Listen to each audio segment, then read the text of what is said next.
Hello, everybody, and welcome to the Evolved Man's Masterclass. Today, I'm super excited to have with me a special guest, Mike Campbell. Welcome, Mike. Thank you very much for having me, Ben. It's good to be here. Yeah, or should I say, good day, since you're zooming me from the lovely Gold Coast in Australia. That's it. G'day, mate. I'm jealous. I'm jealous. All right, so Mike, you are you're an author, creator of the School of Personal Mastery coaching program, and you help everyday men figure out what they need to do to level up and evolve. So I'm really excited to have you and dive into that. So before we go into what you're actually up to today, let's talk about your superhero origin story. How did you get into molding men? Cool. Well, and this fits very well with me. I'm a little bit of a Batman geek, and in my coaching programs, we talk about the hero and the villain. You know, the hero's journey is a loose base of some of the stuff we do, and so I love diving into that stuff and to origin stories, I suppose. And for me, look, it's one of those, I don't know, kind of just normal stories. You know, I quite often get the question of, did something really significant happen in your life? Some kind of, singular event that sent me on the path of supporting and working with me, I suppose, right? And so, if I said yes, that would be a bit of a lie. It was just a slow evolution of me as a human, as a male, obviously, but then also me as a coach. So when I came out of university, I had a physical education degree, and I got into personal training. And I got into personal training because I was interested in the human body at the time, and I also was kind of floating and didn't really know what I was going to do, and it made sense. I soon found that when I started working with real humans, how interesting we were and how tricky it was to facilitate behavioral change. And I realized, man, what I'm doing here is really trying to facilitate behavioral change. And so my curiosity just kind of sent me down the rabbit hole of, okay, well, how do I do this, right? And how do I actually facilitate this? And then, after a while of doing that, 5-6 years, I realized, I genuinely work with men. The same things keep coming up time and time again. And guys are coming to me for something physical, but there's something beneath that. There's something emotional behind that. So I couldn't not dive into that and address it. And then, over the next few years, that really sent me into a lot of work on myself. Right. And then a lot of work, on me as a coach. And all of a sudden, I'm in the world of what is going on with men in terms of our psychology, in terms of, our conditioning, and why are we in this place where we're just kind of not that happy physically or content where we want to be. Mentally, not really where we want to be, and also we're quite perhaps gun shy to change, because it's like, where do we start, right? And so it just slowly led me down there to hitting a point where I realized, one, I'm incredibly passionate about this, and two, I've got some help to give, and I've got some expertise that, who am I to not share them, I suppose. Yeah. Well, I think it's a really cool origin story because it's so organic. And I think when anyone does work, starts down the path of starting to develop themselves, the physical body is first, it's a great place to start because you have like 100% control over it. And it will show you all the symptoms of problems everywhere else. So I think that's probably why you were seeing those repeating patterns. And, I think it is cool how that led you down that psychology path to understand it. So are you really good at getting people ripped now because you can get inside their heads? Well, like yes or no. And so that's the thing. I moved away from personal training, kind of about 4 or 5 years ago. And one of the things there was because, again, like, what I was finding was understandable. We go to the physical because it's easier, right? For a lot of people, it's not easy, of course, but it's easier than like looking in the mirror and really dealing with our shit and our demons. But it gives us the most immediate kind of response and gratification. And the big thing that, I think is really, really obvious for a lot of people, especially in this line of work, is it gives us that external validation. And that is often where the one area, kind of as you said, where we allow ourselves as men to develop and grow physically, we think that might provide the answers, right? Right. And there's often the disconnect. So that was one of the big reasons why I kind of had to move out of that, because I was like, I can't keep putting band-aids, plasters over these things that need addressing. And you know what? I'm going to put my hand up and I'm going to address them.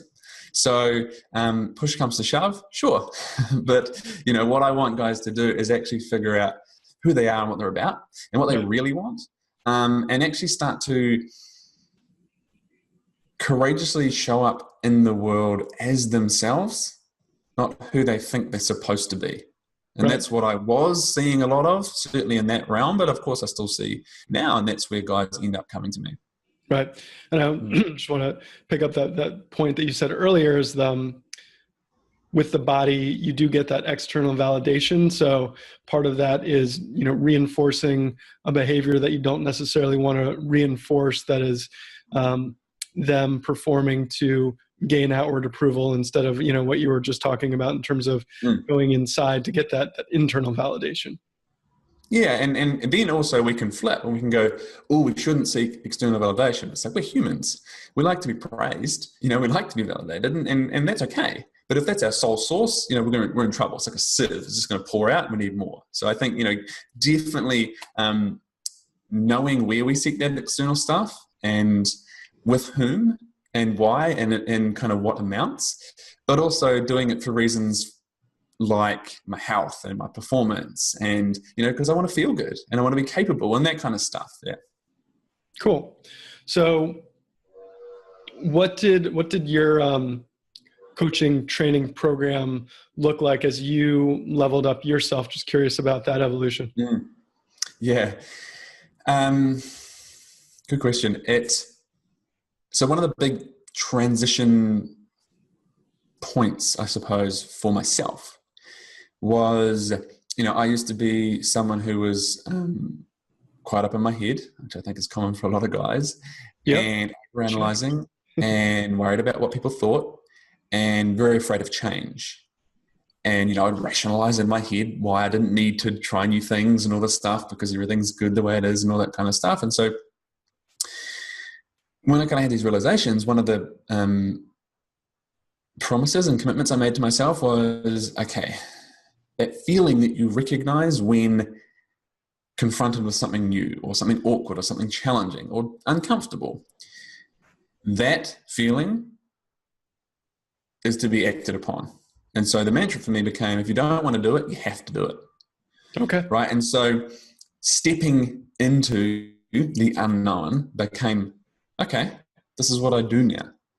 And so therefore, when I started changing, my coaching program, my business, I certainly didn't sit there and spend, a year figuring out what I thought everything needed to be and then trying to do it. I was like, right, I'm going to step into it and start doing it and learn along the way, so to speak, relative to my expertise and my experience, I suppose. And so that's where I came across an African proverb which really landed for me. And that was, I build the road and the road builds me. Right? As I step forward and create and learn, I grow, and then of course I can continue to do so. And so, it started by diving into the mindset, right? That lovely little word that's kind of overused these days, but just addressing where they're at and like, what do you actually want? Okay, so let's say if you're coming for the physical and you want to get this certain result, cool. What's that about, right? And just, allowing guys to dig into that and go, you're allowed to actually admit this stuff and not just want to, get a good body or whatever it is. Right. So it kind of took a slow change, right? We're not just going to dive really deep into like, what are your big fears and what's the big pain points you're avoiding and all this kind of stuff, because my audience generally is and has been since then, everyday men, guys that haven't necessarily done personal development or into perhaps more spiritual side of things and so on. And so for me, it needs a reasonably simple and accessible first step. So it just kind of followed that, okay, cool. So you're here. Let's not jump all the way over here to start with, right? Let's just go to that first step. And so it kind of slowly evolved through that process. Yeah. Cool.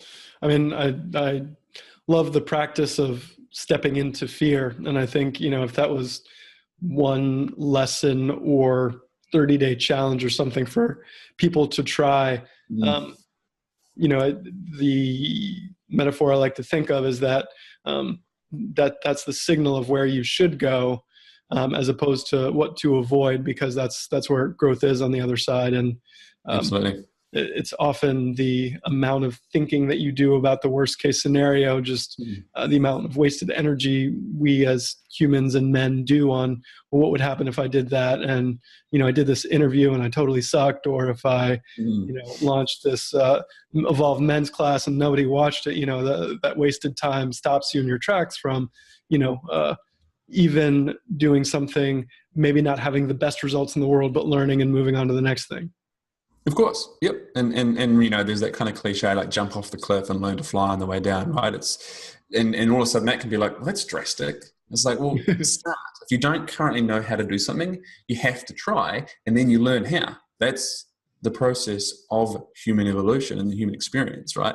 But we kind of can get in our heads and justify, well, we shouldn't, and I'm different, and all these weird little things that we're so good at as men, to spin stories and justify why we should or shouldn't do things, generally, if it involves challenging ourselves. Yeah. Nice. A metaphor just popped into my head when you were talking about that metaphor of jumping off the cliff. Well, if you're talking about somebody like yourself, well, then maybe it's a paraglider and you've got somebody who knows how to control it. So therefore, if you go with a trained professional, you can jump off the cliff, and it's not that drastic. Yeah. Or don't just go and jump off, right? But first learn, read, watch some videos about paragliding and all this stuff, right? But of course, it's like, because then again, you can look, and I've seen this kind of thing a lot before, where it comes to opening our eyes and starting to ask questions. Right. Like, yeah, okay. I've kind of maybe been doing some stuff that didn't really feel like me, and maybe this job I was chasing things and I found out that they weren't very fulfilling, or I was putting my happiness conditionally on achieving a certain whatever, right? And, that's pretty common. And okay, sorry, I just lost my train of thought there. Talking about the common things that guys come into you for, there's that kind of like chasing the dream and then realizing that what they were chasing doesn't bring them happiness, right? So then if that's not fulfilling, then what is? Yeah, and so some guys can think the decision is, all right, I'm going to rip the Band-Aid off and quit my job and do something really drastic. And that's not necessarily very responsible, right? And so maybe there's a process here. Like for some guys, that might be the case, but it's not necessarily the case for everyone. And so this is obviously why knowing you and what you're about and what's going on for your life and all that kind of stuff is definitely worth digging into. Awesome. So speaking of digging into, let's talk about some of the types of guys that you see patterns in come into you for assistance.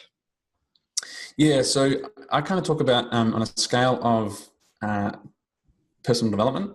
At one end, we've got, let's say, Tony Robbins, and at the other end, we've got Homer Simpson, right? And my guys fit pretty much bang in the middle and just either side. They're starting to question where they're at in life, right? They've already started doing that, and they're like, okay, well, I don't quite know what to do, what steps to take, where to turn, etc. Well, they've done a few things, and it's like, what next? Or they haven't yet done anything, but they're starting to question that. So the awareness is an interesting one. The awareness of what's perhaps going wrong or what I want isn't necessarily there, but it's maybe just an inkling, like just an inch away. So it can be a few things, but what I kind of often find is a lot of guys are in the place of being the nice guy, living their lives, ruled by really the fear of judgment of others. And that can play out in many ways. The nice guy kind of, syndrome is a very common one, but for me, that's a very common link that guys are starting to maybe bring awareness to. Man, I am terrified of what other people think of me. Right. And when I look back at my life, a lot of my, day-to-day and big decisions and actions and behaviors are based on that. And it's hard. It's hard to kind of almost face, like, because it's confronting, right? That means I have to kind of face that. So The nice guy is a very common one where, okay, well, I'm going to hide that by being nice and hopefully people will praise me and then I'll feel good about myself. And it's a never ending cycle. Right. And then that person runs on empty. I've heard that also been described as like the image consultant, right? Because they're always doing stuff to make sure their image is intact. And that's, it's hard work. Absolutely, yeah. So, we say yes to others instead of ourselves and leave, our needs last, and we hide certain things that we don't think, people might not like and all that kind of stuff. Absolutely. And so, we're curating. But really what we're doing, and this is, again, it's confronting for a lot of guys, is we're lying. Like we are dishonest and we are manipulating others. I'm trying to get you to see me as this. Right. And that's hard for a lot of guys to come to terms with, because I painted this picture in my head that I'm a nice guy. Right. Now you're telling me I'm a liar. My whole life is a lie. Come on. But again, like that's, where do you turn with that? It's like, oh shit. So a lot of guys might have an inkling that that's there, but they don't face it. Right. And so it's hard. And so I think that's why it's so important that we have, again, like an easy kind of accessible first step. And one of the things that I have, found is that when we think about that kind of underlying fear of judgment, of what other people think, we are judging ourselves heavily. Right. And so for guys to start, certainly this, kind of men that I'm talking about, that I work with, for guys to start, we need to feel safe and we need to feel that we won't be judged. Right. Right. Because it takes that. Otherwise we're just like, oh, I've got balls and courage, so I'll do it. But if our history has shown otherwise, we need to go, cool, so this is a safe environment, right? This is, the trust tree, the nest. And here's someone that you can relate to who's also doing it. And so that's why, all of my work now really is in groups, and it can be a hard thing for guys to kind of come to terms with, but it's where all the magic happens. Right.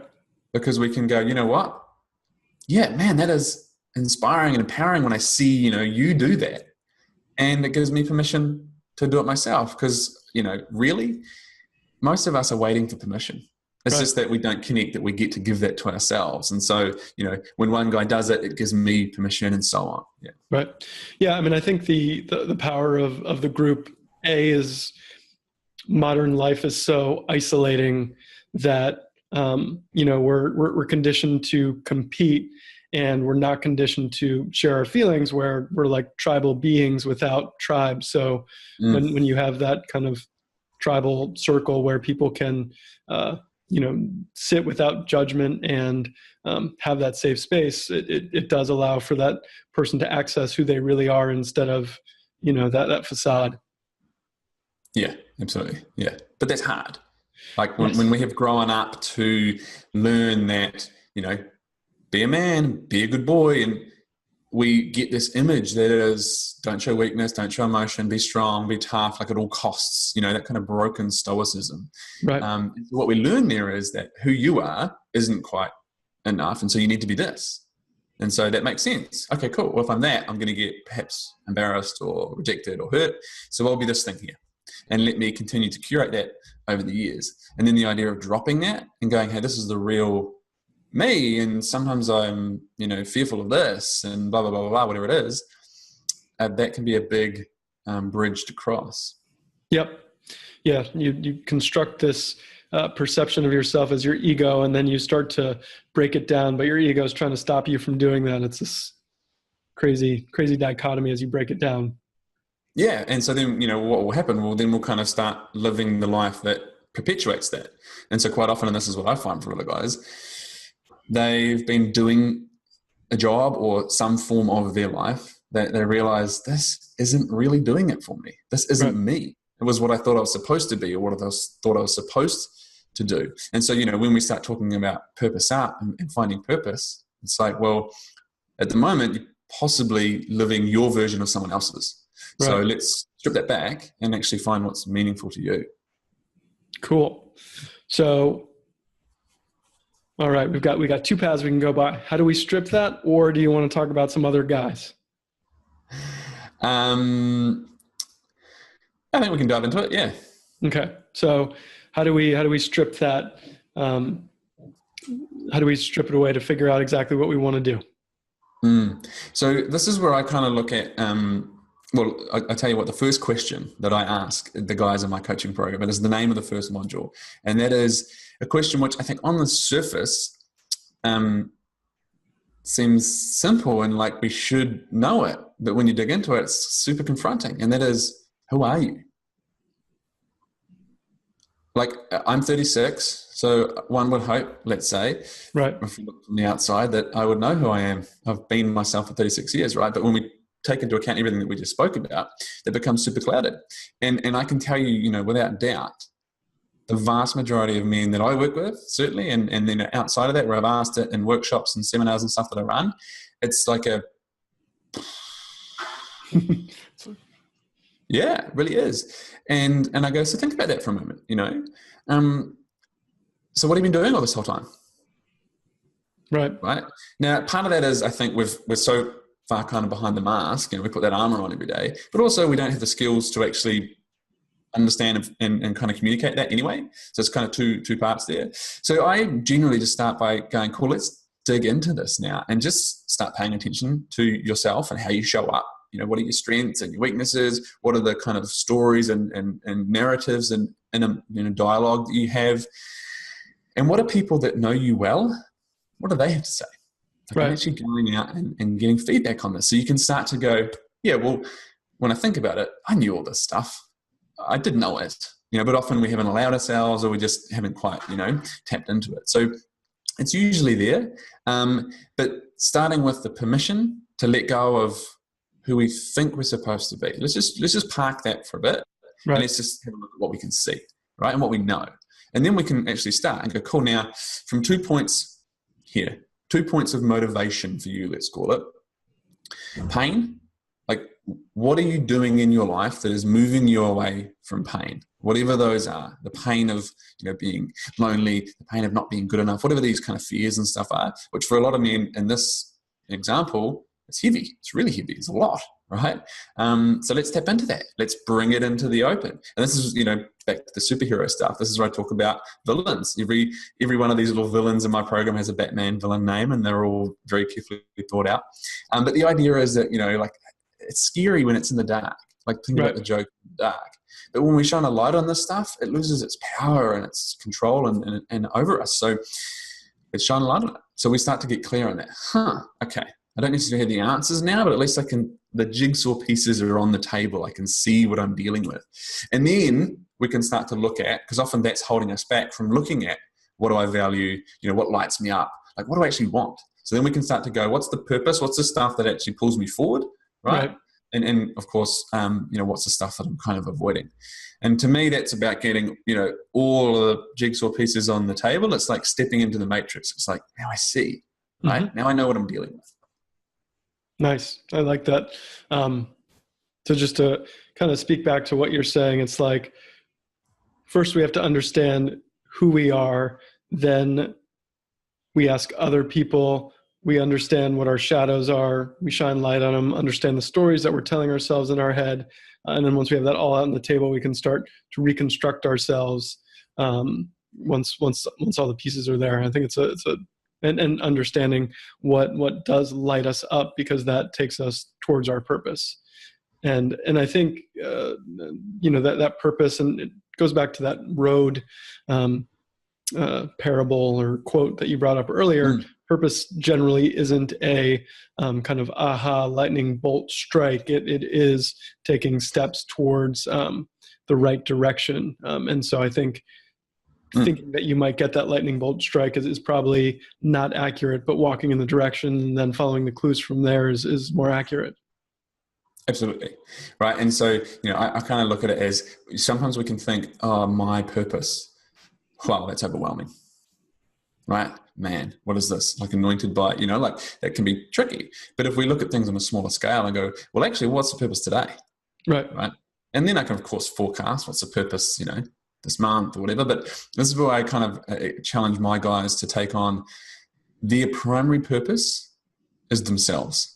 You know, we're so busy externally, you know, seeking validation and externally trying to fix. So we have to address what's in here. So you know what? Fix you. The project is you. That's your purpose.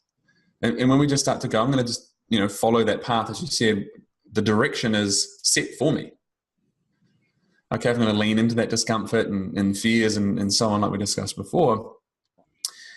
Other kinds of purpose. You know what? Oh man, I'm really dig, making a contribution to my community. Right. But that might come because you've, cleaned up your own house first, so to speak. Yep. That makes a lot of sense. You have to make sure that you're whole before you can start giving yourself. Yeah, well, not necessarily whole, because that's possibly a really hard expectation for people to hit, but you're at least, I think that analogy of cleaning up your own house, you're focusing inward, so then you can show up and give and do and have purpose outward. Nice. Yeah. And how long does this process normally take for the guys that you work with, huh? I mean, if I'm a guy, I want this done yesterday, right? Absolutely.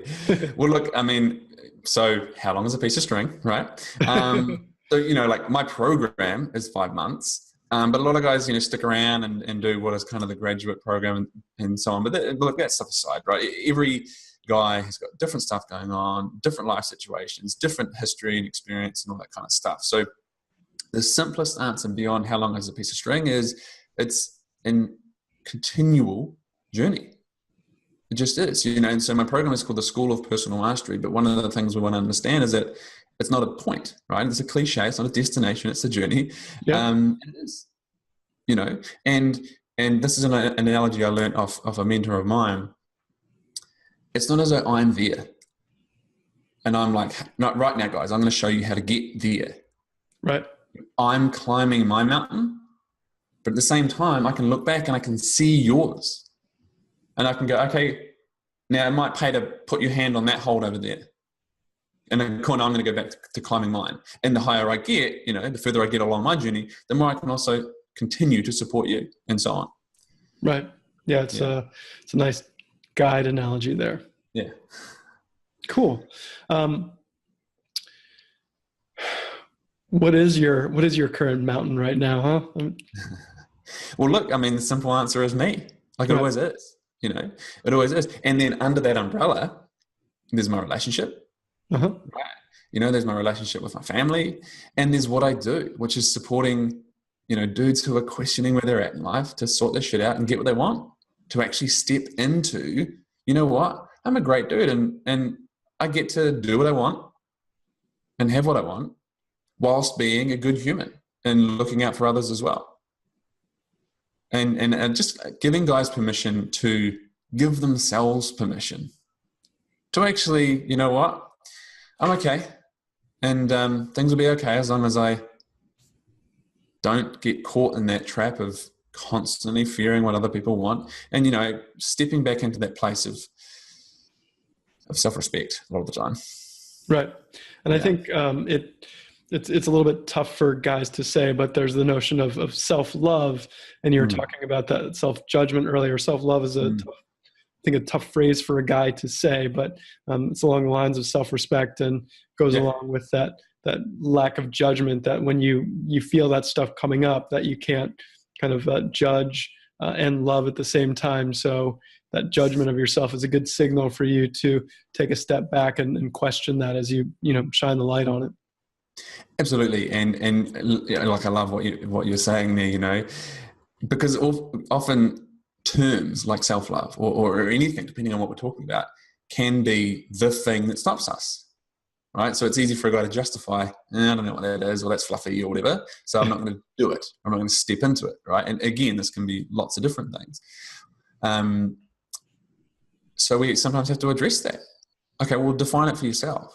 And so for me, this is where I will use a different term, and I'll just say, be kind to yourself. Or what would it look like for you to be kind to yourself?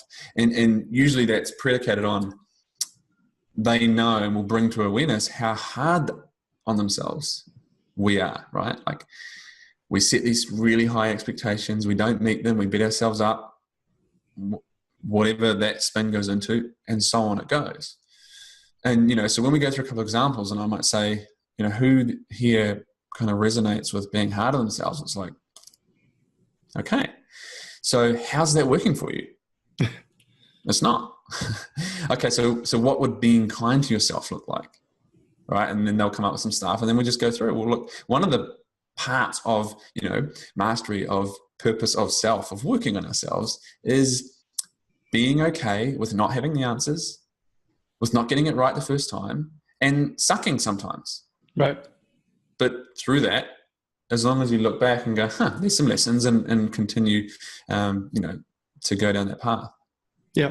Yeah. I think it's the ability to trust in the process, that is challenging to do when we always think ahead or think behind. But if we're going back to that mountain analogy, like being okay with falling down or skinning your knee, knowing that, you're not going to break your leg and it's okay. Yeah. And you get to go on the mountain. Like the mountain doesn't disappear. Right.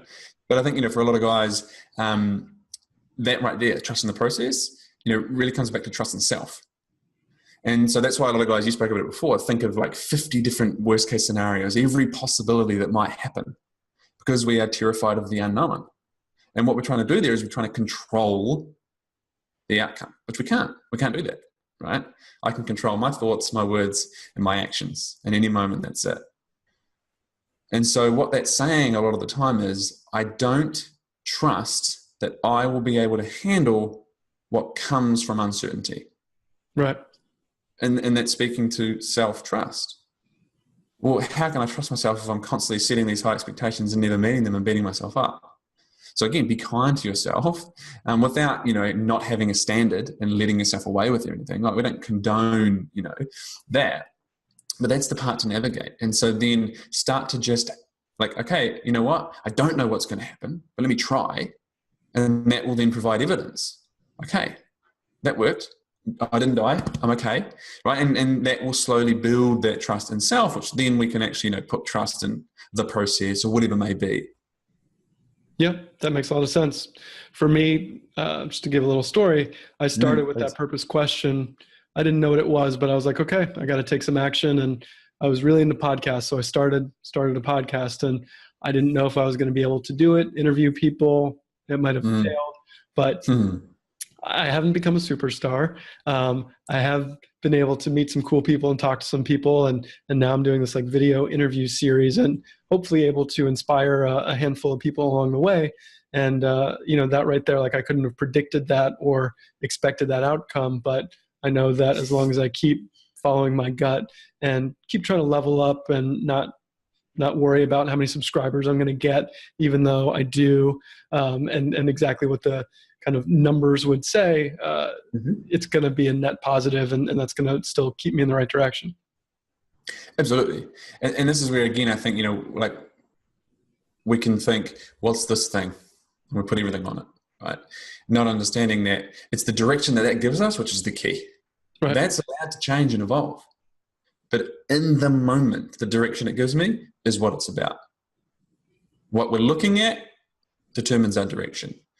And if we expect, again, coming back to expectations, that it's going to be that straight line, it needs to be that, then I'm all of a sudden becoming attached to things that prevent me going anywhere, right? So, if you set out and said, right, so I'm going to do my first podcast interview, and however it goes, the rest of them have to go that way, and the booking system has to be this way. It's like, maybe you're going to miss growth, but certainly opportunity, right? And so that's that willingness to flex, as long as you know the direction you're heading. And I think that's super important.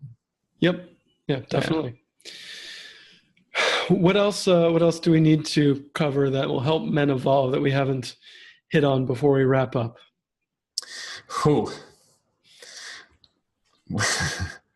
What part of the rabbit hole can we go down to? Look, I think this is really perhaps worth diving into, because it's a big subject and it's potentially very daunting.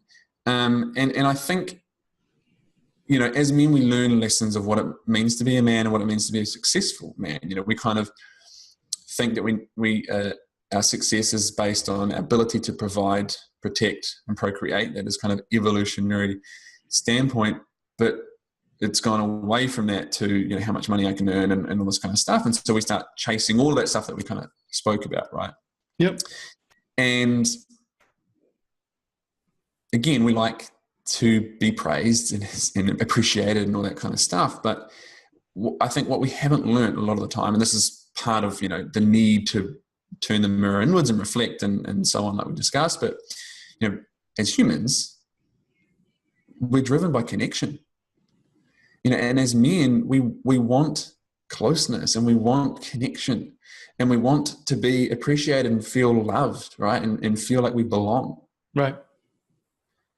But if we're chasing these things over here that then I'll feel good about and so on, right? Like, of course, get that car, right? Or buy that house in that suburb or whatever, but dig into what does that provide for you? And is that about, well then, it's a great home for my family, and what that means is, and so just allowing ourselves to actually go, you know what? Yeah, relationships and people and connection and emotional intimacy and these things which are so fundamental to how we evolved and became who we are. Right. You're allowed to admit you want those things, but understanding that that's a big driver for us. So it's like, cool, how do I currently get that now? Where is it missing in my life perhaps? And how is that manifesting? Is that me, seeking quick release in porn all the time? Is that me chasing, quick and easy relationships? Is that me like working like a dog and justifying it when really there's no, need to? Perhaps all this kind of stuff. It manifests in these ways. Right. A lot of guys, we just haven't learned that, those are the things that we want. The quintessential life path is, get a good job and get a partner and get married and settle down and stuff. But we still missed that key part of it, right? And this, I think, comes down to that kind of like what lights me up when we talk about purpose and what makes me feel great is that stuff.